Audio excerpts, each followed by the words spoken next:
Versículo 4. Dice, Juan el Bautista apareció en el desierto, predicando el bautismo de arrepentimiento para el perdón de pecados. Acudía a él toda la región de Judea y toda la gente de Jerusalén, y confesando sus pecados eran bautizados por él en el río Jordán. Juan estaba vestido de pelo de camello, tenía un cinto de cuero a la cintura, comía langostas y miel silvestre, y predicaba diciendo, tras mí viene uno que es más poderoso que yo, a quien no soy digno de inclinarme y desatar la correa de sus sandalias. Yo los bauticé a ustedes con agua, pero él los bautizará con el Espíritu Santo. El verso 9 dice, sucedió en aquellos días, Jesús vino de Nazaret de Galilea y fue bautizado por Juan en el Jordán. Inmediatamente, al salir del agua, vio que los cielos se abrían y que el Espíritu descendía sobre él como una paloma. Y vino una voz de los cielos que decía, tú eres mi Hijo amado, en ti me he complacido. Enseguida el Espíritu lo impulsó al desierto y estuvo en el desierto 40 días siendo tentado por Satanás y estaba entre las fieras y los ángeles le servían. James Montgomery Boyce, un pastor y teólogo, escribió un libro, el cual a mí me gusta mucho, se llama Fundamentos de las Doctrinas Cristianas. Y allí relata, habla acerca de Ironside, alguno de ustedes le habrá oído mencionar, fue un famoso evangelista allí en los Estados Unidos, y cuenta una vez que allí en la Bahía de California, pasaba por una de las calles y estaba reunido lo que allí muy famoso el Ejército de Salvación, y hacían esta mini campaña, mini cultos en las calles donde se hablaba del Evangelio. Y al ver a Ironside, el dirigente de esta comitiva del Ejército de Salvación, le invitó a dar su testimonio, y él compartía con el público, con las personas que por allí pasaban, acerca de cómo él conoció al Señor y lo que el Evangelio había hecho en su vida. Ironside notaba que entre la multitud había un señor muy bien vestido, y a medida que él avanzaba en su testimonio, se hacía paso entre la multitud y se acercaba cada vez más hacia donde él estaba. Cuando levantó, iba con un sombrero, y cuando levantó la mirada, Ironside le reconoció, era un famoso político, agente social de allí de California. Y cuando él terminó de dar su testimonio, se le acercó y le hizo una invitación / reto a Ironside. Le dice, le reto o le invito a usted a que el próximo domingo a las 4 de la tarde en la Academia de las Ciencias nos reunamos para discutir acerca de el agnosticismo y el ateísmo versus el cristianismo. Ironside se ríe para sus adentros y dice, por supuesto que acepto su invitación, pero con una condición. Yo voy a ir a esa reunión donde usted va a probar que vale la pena el luchar y el debatir, que hay algo verdadero en eso que usted dice y que vale la pena debatir estos temas, pero con una condición. Usted se compromete a que va a llevar un hombre y una mujer a esa reunión, que lo que nosotros comúnmente llamamos como pordioseros, alguien que esté en la calle, desahuciado de toda la sociedad, y no me interesa la naturaleza exacta de los pecados que hayan arruinado la vida de estas personas. No me importa que haya sido un borracho, que haya sido un criminal o un ludópata, o la ludopatía, lo que le haya llevado a terminar en las calles desahuciado de su familia. Tiene que ser personas que durante años hayan estado bajo el poder de estas costumbres sin poder librarse de ella. Y que en alguna ocasión este hombre y esta mujer hayan asistido a una de estas charlas que ustedes dan sobre ateísmo y agnosticismo, y habiendo entendido el mensaje de su filosofía, haya salido de esa reunión gritando de voz en cuello: soy un agnóstico, soy un ateo, mi mente ha entendido y mi corazón ha sido liberado del yugo de la borrachera, de la ludopatía o de cualquiera otra de estas desgracias para el ser humano. He encontrado un nuevo poder en mi vida que me ha dado la libertad. Yo, en cambio, me comprometo a llevar 100 mujeres y 100 hombres con esa característica. Capitán, había unas 70 personas allí conocidas, reunidas, y dice, ¿con cuántos contamos en esta tarde para esto? Y dice, por lo menos aquí hay 50 ya. El Señor, cuando le lanzan el reto, se ríe para sus adentros y declinó la invitación. Obviamente, él no conocía a ninguna persona que, creyendo en el agnosticismo o el ateísmo, podía sentirse libre de ninguna de estas cadenas. Y yo creo, y me atrevería a decir, que en esta noche o en esta tarde, varios de nosotros podemos decir de voz en cuello que gracias al Evangelio Dios ha liberado nuestra vida de muchas de esas desgracias. ¿Sí o no? Pues ese mismo Evangelio de Cristo, yo me hizo el favor la semana pasada explicarnos la parte en la que dice Jesucristo, el Evangelio de Jesucristo, el Hijo de Dios. Pero en esta semana yo quisiera concentrarme en la primera parte del versículo. En la primera parte del versículo dice, principio del Evangelio de Jesucristo el Mesías, Hijo de Dios.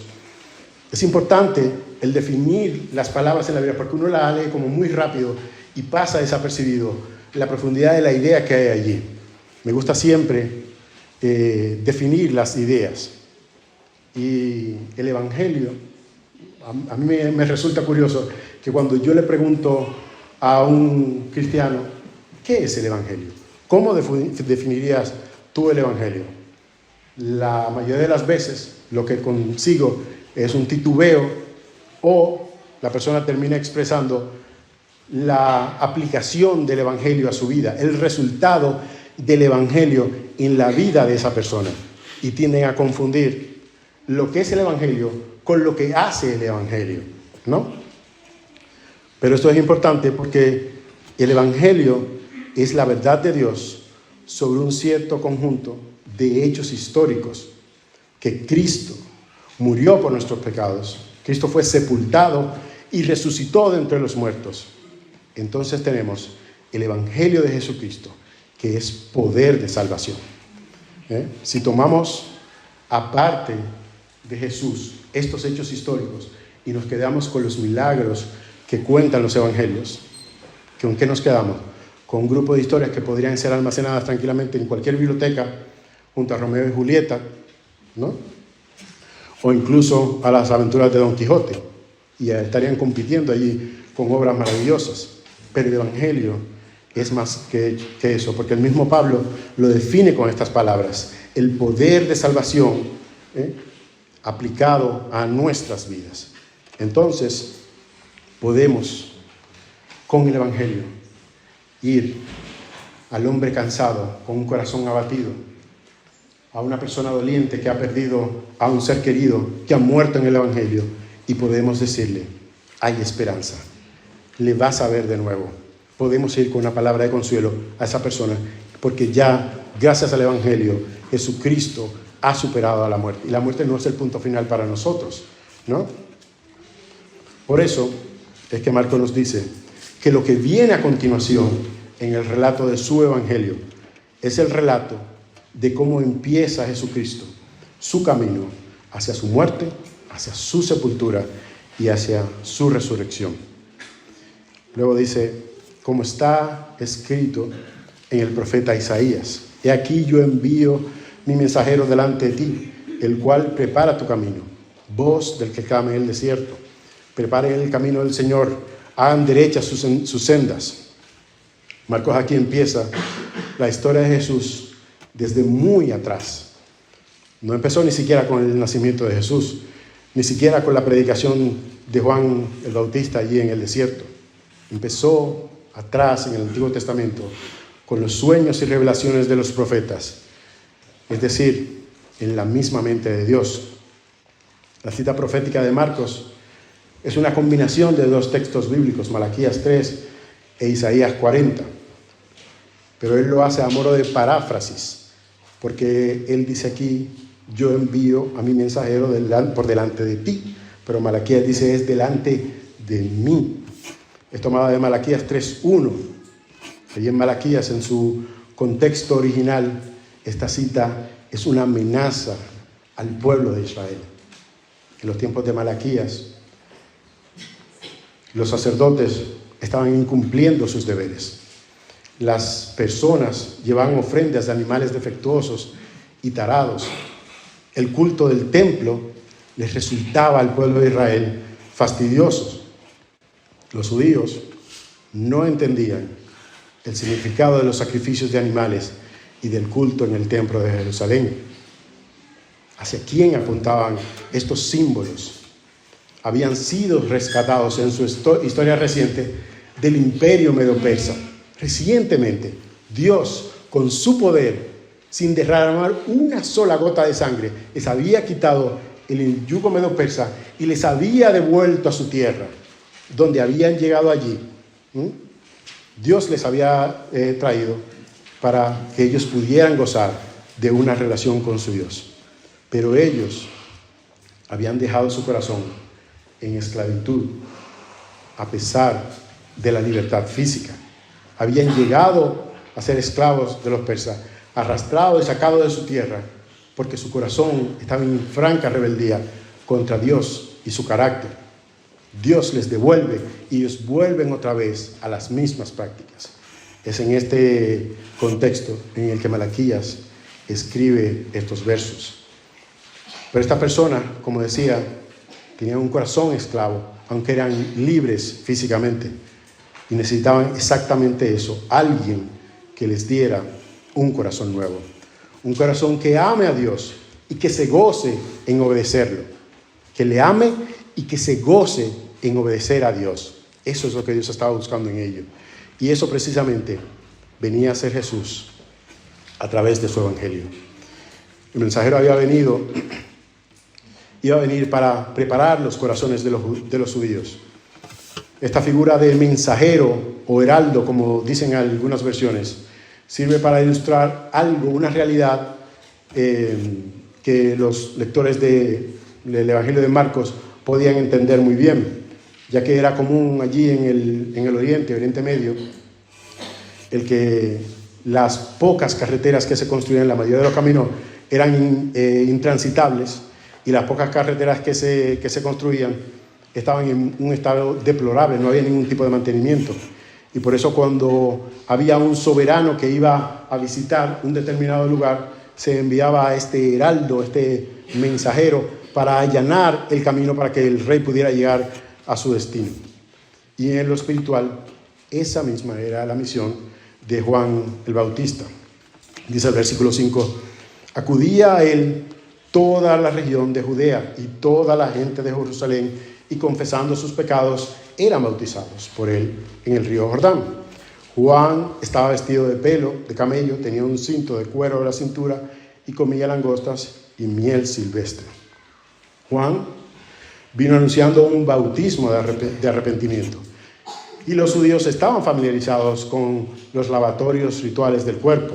Si usted lee Levíticos, los capítulos del 11 al 15, notaba una gran lista de detalles en cuanto al número de lavatorios que tenían que realizar los judíos y las judías, si tenían la regla, si tenían alguna secreción, los que la tenían, y si alguien se ponía en contacto con esas secreciones también tenían que lavarse, porque se consideraban impuros. De hecho, Tertuliano decía que los judíos se lavaban todos los días porque todos los días estaban contaminados. El lavamiento simbólico y el de purificación estaban entretejidos en la misma vida ritual de los judíos. Un gentil era inmundo por necesidad, porque nunca había cumplido nada de la ley judía. Y por tanto, cuando un gentil se hacía prosélito, o sea, que se convertía a la fe judía, tenía que realizar 3 rituales. El primero tenía que ser circuncidado, la circuncisión, que era la señal del pueblo de Dios en el Antiguo Testamento. Segundo, se tenían que ofrecer sacrificios por esa persona, porque estaba necesitado de la reconciliación con Dios, y solo la sangre podía hacer expiación por los pecados cometidos en su vida antigua. Y tercero, tenía que someterse al bautismo que simbolizaba su purificación de toda contaminación de su vida pasada. Naturalmente, el bautismo no consistía en rociar un poquito de agua sobre el cuerpo de esta persona, sino en un baño integral de todo el cuerpo en el cual se sumergían. Los judíos, por supuesto que conocían de este bautismo, pero lo sorprendente del bautismo de Juan es que él, un judío, estaba pidiéndole a los judíos, a otros judíos, que se sometieran a este ritual, donde se suponía que los judíos eran los únicos que no lo necesitaban.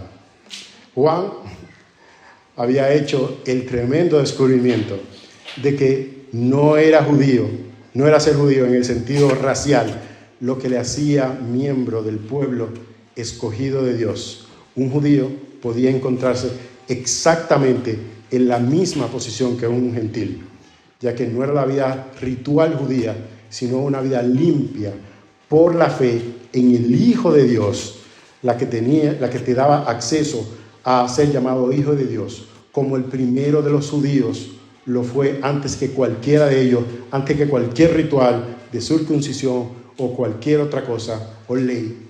Allí Abraham, en el capítulo 12, Dios le contó su fe por justicia. Fue el primero de todos los judíos y está basado en su fe y no en la raza o los rituales. El texto dice que la gente confesaba sus pecados y que eran bautizados, ¿no? El final del orgullo es el principio del perdón. Es cuando uno dice, he pecado, cuando Dios tiene ocasión de decirnos, te perdono. El principal mensaje del Evangelio no es, y lo voy a repetir, el principal mensaje del Evangelio no es, Dios tiene un plan maravilloso para tu vida. No, y 1000 veces no. El mensaje del Evangelio es que somos pecadores y necesitamos arrepentirnos y confesar a Dios nuestra maldad. Y solo a través del sacrificio de Cristo puede darnos el perdón, pues Cristo pagó su precio con su muerte por nuestra maldad. No puedo dejar de preguntarme, ¿hay alguien entre nosotros que sabe en lo más profundo de su ser que necesita ser perdonado? ¿Que necesita a Cristo como su mediador entre él y Dios? ¿Que sabe que todavía no es hijo de Dios? Mi pregunta es, ¿quieres tú hoy, en esta tarde, poner tu confianza en Cristo y pedir perdón a Dios para obtener salvación y vida eterna en una relación con el único Dios verdadero? No quiero pasar y desaprovechar esta oportunidad para hacer esa pregunta. Una pregunta que quiero que muchos de ustedes se la hagan. Pero Juan decía a la gente que lo que ya sabían en lo más íntimo de su corazón por ahí, por eso relata allí la aceptación que tuvo entre los judíos, de todas las aldeas. Habla incluso de manera un poco exagerada, diciendo que todo el mundo, ¿no?, acudían a Juan. Y porque Juan traía algo que ellos estaban esperando de hace mucho tiempo. Habían casi 400 años desde que el pueblo judío no oía la voz profética de Dios. Malaquías fue el último de esos profetas y ahora venía Juan con esta palabra de parte de Dios. Los judíos tenían un dicho y decía, si Israel cumpliera la ley de Dios perfectamente un solo día, el reino de Dios se haría realidad. Cuando Juan convocó al pueblo a arrepentirse, estaba invitando a una decisión que todos sabían en lo más íntimo de su corazón que debían hacer. Su mensaje era eficaz porque señalaba a algo y a alguien más allá de sí mismos. Era algo externo a ellos mismos, algo que solo podía venir de arriba, de lo alto. Le decía a la gente que su bautismo los empapaba de agua, pero que el que venía detrás de él los empaparía con el Espíritu Santo. Y mientras el agua podía limpiar el cuerpo de esas personas, el Espíritu Santo podía limpiar su corazón y su vida interior. Dice luego, inmediatamente al salir del agua, vio que los cielos se abrían y que el Espíritu descendía sobre él como una paloma. Y vino una voz del cielo que decía, tú eres mi Hijo amado, en ti me he complacido. Cualquiera que piense un poco, el bautismo de Jesús representa un gran problema, ¿no? El bautismo de Juan era un bautismo de arrepentimiento y concernía a los que eran conscientes de su pecado y deseaban expresar su decisión de acabar con ellos. Y usted se preguntará, al igual que nos hacemos todos, ¿qué tenía que ver el bautismo con Jesús? ¿No estaba Jesús sin pecado, como de hecho lo estaba? ¿Y no era algo innecesario e irrelevante en lo que a él se refería? La verdad que esto ha traído ríos de tinta y libros acerca de por qué fue bautizado Jesús. Y aquí yo le tengo un pequeño resumen de las múltiples razones en las que todos podríamos estar de acuerdo en por qué Jesús fue bautizado, se bautizó. Dice que primeramente fue un ejemplo que deben seguir los creyentes. De hecho, él mismo dice, haced discípulos y bautícenlos en nombre del Padre, del Hijo y del Espíritu Santo, ¿no? También dicen que fue su identificación con las necesidades de los creyentes. Hebreos dice que Jesucristo se identificó en nuestra calidad de humano, se hizo hombre para identificarse con nosotros y así poder pagar por nuestros pecados. También dicen muchos que fue su ordenación y equipamiento para el ministerio, o que fue un símbolo de su labor redentora allí en la cruz. Otros dicen que fue su aprobación al ministerio y al mensaje de Juan el Bautista, que lo que Juan estaba haciendo era correcto, él daba su aprobación bautizándose él también. Otros dicen que fue un atisbo profético de su muerte, de su entierro y de su resurrección. Algo de eso podemos entrever cuando leemos Colosenses capítulo 2, versículo 12. Dice, pues ustedes fueron sepultados con Cristo cuando se bautizaron y con Él también fueron resucitados para vivir una vida nueva, debido a que confiaron en el gran poder de Dios, quien levantó a Cristo de los muertos. Cualquiera que fuese la razón, era un momento definitorio en la vida de Jesús, porque vemos cómo Marcos, de manera sucinta y muy escueta, nos cuenta cómo Jesús es llevado por el Espíritu Santo allí al desierto, donde fue tentado, probado, ¿no? Y si algo tuviéramos que resaltar de esa parte del texto, es decir, que Jesús aprobó o atravesó esa tentación con las mismas herramientas que deja a cada uno de nosotros. El Espíritu de Dios y la palabra de Dios. No venció a Satanás en esa tentación por ser el Hijo de Dios. Venció con el Espíritu y con la palabra. Como dice John muchas veces, Jesús no nos pide nada a nosotros que no haya hecho Él antes. Y cuando miraba el texto que nos aborda, me preguntaba qué nos dice ese texto a nosotros hoy como iglesia. Y abría mi corazón con Eric el otro día y decía, es que hay tantas cosas aquí de las que se podía predicar. Si nos dan el mismo texto a 10 personas, saldrían 10 sermones diferentes. Seguro que sí. Pero en esta tarde yo quisiera enfocarme en algo muy específico. Cristo ha venido para traer el reino de Dios, la presencia de Dios, la intimidad con Dios a través del Evangelio. Su vida, su muerte y su resurrección. Algo que antes de su venida para nosotros era imposible e impensable. Y si usted no me cree, quiero que usted imaginariamente vaya conmigo allí al desierto, nos pongamos alrededor de la colina y veamos hacia abajo, en esa explanada donde está el pueblo de Israel, donde están las 12 tribus, están dispuestas como si fuera en una cruz, a 3 tribus en apuntando hacia cada punto cardinal, norte, sur, este y oeste, y en el centro está el tabernáculo, donde estaba la presencia manifiesta de Dios.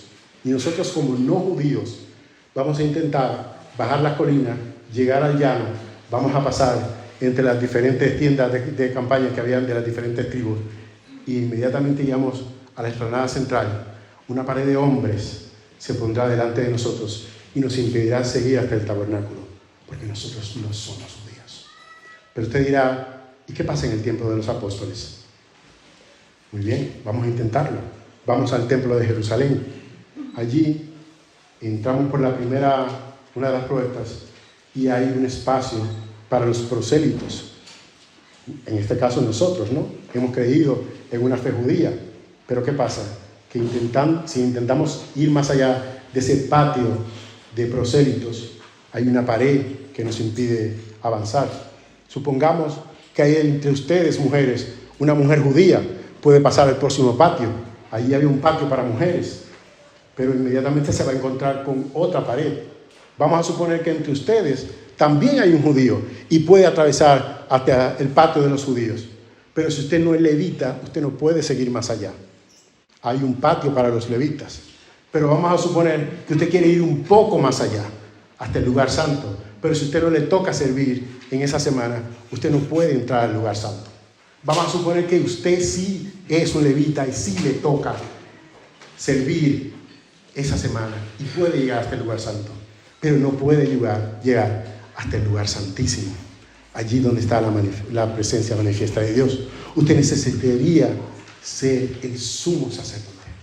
Pero si no es un día especial del año, usted tampoco puede entrar allí, siendo el sumo sacerdote, porque el sumo sacerdote solamente entraba una sola vez al año, y su vestidura tenía que ser impoluta, porque su vida dependía de ello. Si había una mancha en ese traje, usted no podía entrar al lugar santísimo. ¿Qué quiere decir con esto?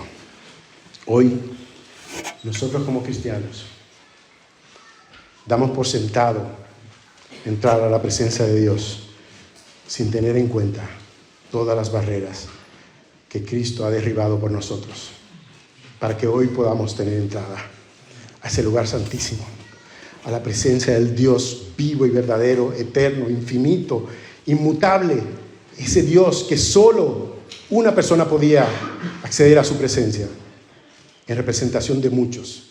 Cristo derribó todos esos muros que habían entre Dios y nosotros. Y antes no éramos pueblo, ahora somos pueblo. Ahora somos hijos del Dios Altísimo, por lo que hizo allí Jesucristo en la cruz. Por eso les digo, no cometamos el mismo error que cometieron los judíos. Hemos sido rescatados de la esclavitud, traídos a un reino y a un rey maravilloso. Vive con pasión y agradecimiento esta nueva realidad que nos ha alcanzado. Que la desidia, la apatía, la dejadez nunca forme parte de nuestras vidas, en nuestro culto, en nuestra adoración a Dios. Que busquemos a Dios en su palabra, con denuedo, en nuestras reuniones, en la intimidad de la oración, conscientes de quiénes éramos, de dónde estábamos, en qué condición espiritual estábamos. Lo que Dios ha hecho por nosotros, por medio de Cristo, por medio del bautismo de su Espíritu, al hacernos su templo. Ya no hay un templo al cual ir. Dios ha decidido morar en cada uno de nosotros. Y eso es un privilegio de la cual muchas veces no somos conscientes. Cuando nos reunimos como iglesia, venga con expectación, con alegría, que usted ha sido elegido para adorar al Dios vivo y verdadero. Ellos, los judíos, pasaron siglos y siglos y nunca entendieron el privilegio que era ser pueblo de Dios. Y Él se los recordaba una y otra vez: yo os elegí de entre todas las naciones de la tierra para hacerlos mi pueblo, para yo ser su Dios. Quiero también animar a muchos de ustedes. Si todavía no eres pueblo, si todavía no eres hijo, para eso murió Cristo, para hacerte hijo de Dios, para ser bienvenido a su reino, para que todos esos muros que hay entre tú y Dios han sido derribados por Cristo, si tú le reconoces como Señor y Salvador. Que Dios le bendiga.